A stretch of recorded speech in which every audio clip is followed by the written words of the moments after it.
Hello dear students, welcome to bio classes online. आज हम discuss करेंगे डायहाइब्रिड क्रॉस या डायहाइब्रिड इनहेरिटेंस को।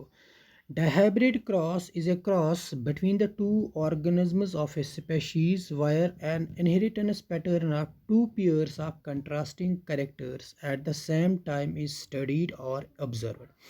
सो डायहाइब्रिड क्रॉस एक ऐसा क्रॉस होता है जहाँ पे एक ऐसा क्रॉस दो इंडिविजुअल्स, दो ऑर्गेनिजम्स या दो प्लांट्स एक ही स्पेशीज़ के बीच में, जहाँ पे inheritance pattern of two pairs of contrasting characters की स्टडी की जाती है एट द सेम टाइम। जब हम दो प्लांट्स या दो ऑर्गेनिजम्स एक ही स्पेशीज़ के बीच में क्रॉस करेंगे और उस वक्त अगर हम इनहेरिटेंस पैटर्न दो पेयर्स ऑफ कंट्रास्टिंग करेक्टर्स की ऑब्जर्व कर रहे हैं या स्टडी कर रहे हैं एट द सेम टाइम, ऐसे क्रॉस को हम कहते हैं डायहाइब्रिड क्रॉस। सो मेंडल ने क्या किया था? तो मेंडल ने प्योर पी प्लांट्स जिनमें राउंड येलो सीड्स थे, जिनको हम डिनोट करते हैं capital R capital R capital Y से, इन प्लांट्स को उसने क्रॉस किया प्योर पी प्लांट से जिनके पास रिंकल्ड और ग्रीन सीड्स थे, जिनको डिनोट करते हैं हम स्मॉल वाई से। तो इन प्लांट्स से जो ये प्योर प्लांट्स राउंड येलो और रिंकल्ड ग्रीन के बीच में जब उसने क्रॉस किया तो उसको जो F1 जनरेशन मिली, तो F1 जनरेशन में उसको जित सारे प्लांट्स मिले जिनमें राउंड और येलो सीड्स थे।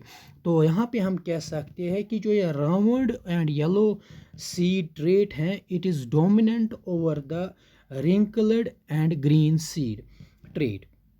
So round and yellow seed is a dominant trait, while as the wrinkled and green seed is a recessive trait.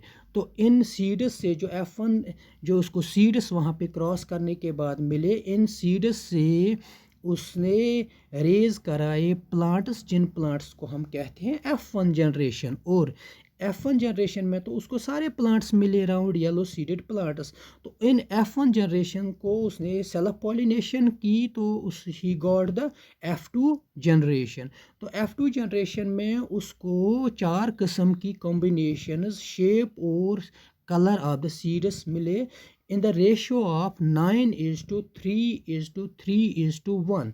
सो यहाँ पे अगर हम देखने की कोशिश करेंगे, जो मेंडल ने जब F1 जनरेशन जो राउंड येलो सीडेड प्लांट्स थे उनको जब उसने सेल्फ पॉलिनेशन की, तो उसको जो F2 जनरेशन मिली, इन एक्चुअल सेंस में उसको 315 राउंड येलो सीड्स मिले और 108 राउंड ग्रीन सीड्स मिले और 101 रिंकल्ड येलो सीड्स मिले और 32 रिंकल्ड ग्रीन सीड्स मिले। जब इस नंबर का अगर हम रेशो देखेंगे, ये रेशो आता है 9:3:3:1।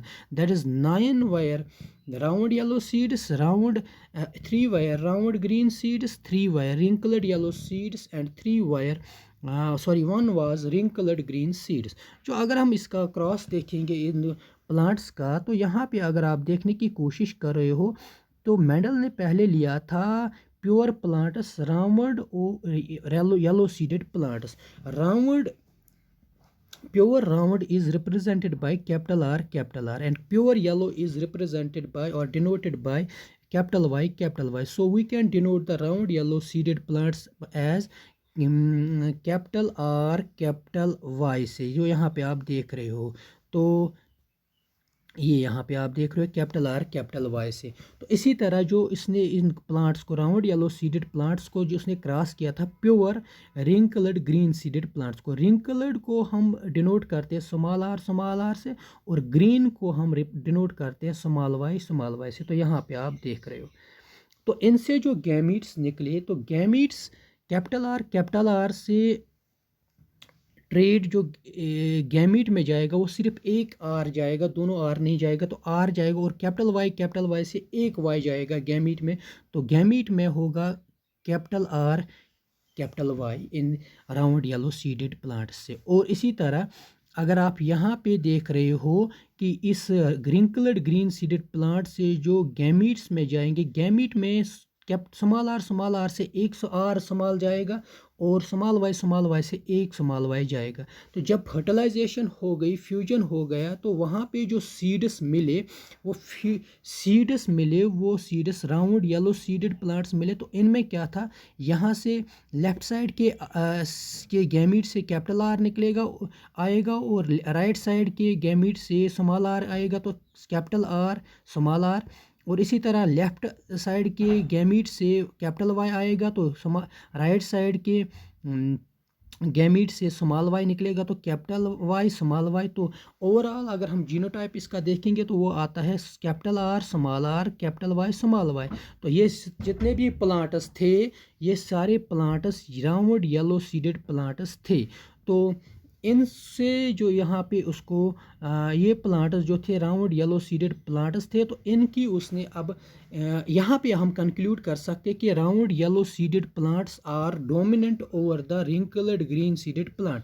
तो इनसे जब उसने उनको अब जब उसने सेल्फ पॉलिनेशन की, तो सेल्फ पॉलिनेशन के दौरान आप यहाँ पे देख पा रहे हो कि उसको 4 किस्म के 4 टाइप्स के गैमीट्स निकले। एक किस्म का निकला आर, जब आर कैपिटल वाई, और दूसरा कैपिटल आर स्मॉल वाई, तीसरा small R capital Y, fourth जो इसको निकला स्मॉल आर स्मॉल वाई। तो इसी तरह यही गैमीट्स दूसरे प्लांट से भी निकले F1 जनरेशन के। तो जब इसने इनको सेल्फ पॉलिनेशन की, तो हमारे पास 4 टाइप के गैमीट्स बने। तो 4 टाइप के गैमीट्स जब बनते हैं, तो इन 4 टाइप के गैमीट्स को हमें चारों से एक साइड में भी यही गैमीट्स लिखने हैं, दूसरे साइड में भी यही गैमीट्स लिखने हैं। तो अब अगर आप यहाँ पे देख लो कि ये capital R capital Y capital R small Y small R capital Y small R small Y, तो ये हमने इस साइड में लिखे। तो इसी तरह हम इस साइड में भी यही गैमीट्स हमने लिखे, लेफ्ट साइड में भी। तो इनको जब हमने फ्यूजन कराने की कोशिश की, तो यहाँ पे पहले में आपको आ जाता है कि capital R capital Y and capital R capital Y small Y. तो यहाँ पे आप देख लियो, तो यहाँ पे अगर आप इसको और इसको क्रॉस करेंगे तो आपको मिलेगा कैपिटल आर कैपिटल वाई। तो उसके बाद आपको यहाँ से इसी को यहाँ इस गैमीट के साथ क्रॉस करना है, तो आपको निकलेगा कैपिटल आर स्मॉल वाई। इसी तरह यहाँ पे इसके साथ capital R small R capital Y. इसी तरह इसी गैमीट को यहाँ पे इसी तरह यहाँ पे जो सेकंड वाला कैपिटल आर स्मॉल वाई को क्रॉस कराना है किसके साथ, कैपिटल आर कैपिटल वाई के साथ। तो ओवरऑल अगर देखेंगे हम यहाँ पे कि इस मेंडल को 9 plants round yellow seeded plants मिले, या 9 राउंड येलो सीड्स मिले। आप देख लीजिए, this is round yellow, this is round yellow, this is round yellow and this is round yellow and this is round yellow. अगर हम नीचे जाने की कोशिश करेंगे, तो यहाँ पे आप दिस इज़ द दिस यहाँ पे आप देखने की कोशिश करेंगे, तो ये दिस इज़ राउंड येलो। तो आप देख लीजिए 1 2 3 4 5 6 7, और this is round yellow, this is round yellow. 4 2 6 8 and 9 आपको राउंड येलो मिले।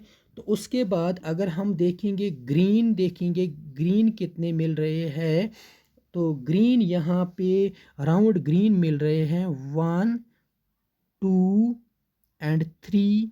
तो राउंड ग्रीन आपको मिल रहे हैं 3।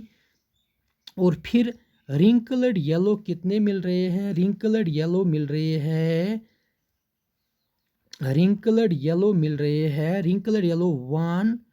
2 एंड 3। तो रिंकल्ड येलो भी 3 मिल रहे हैं, और लास्ट पे जो एक मिल रहा है रिंकल्ड ग्रीन, वो मिल रहा है 1। तो रेशियो कम्स 9:3:3:1।